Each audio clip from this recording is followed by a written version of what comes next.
இன்னைக்கு செந்தாமணி மலை தோசை பண்ண போறோம். இங்க பாத்தீங்களா எப்படி மீன் குட்டி குட்டியா இருக்குதுன்னு.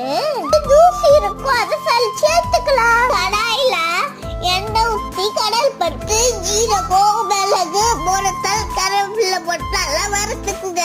இப்போ சென்னாங்கொல்லிய போட்டு நல்லா வதக்கிக்கலாம். அப்புறம் மிக்ஸி ஜார்ல போட்டுக்கலாம். அது கூட பூண்டு, உப்பு போட்டு நல்லா திரிச்சுக்கலாம்.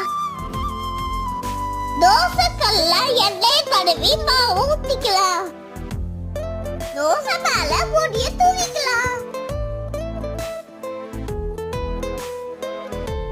ரெண்டு பக்கமும் தோசை வேக வச்சு எடுத்துக்கலாம்.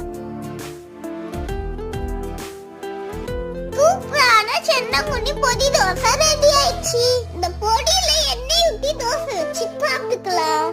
இது எனக்கு ரொம்ப பிடிச்சிருக்கு. பாய் ஃப்ரெண்ட்ஸ், இதெல்லாம் பார்க்கலாம்.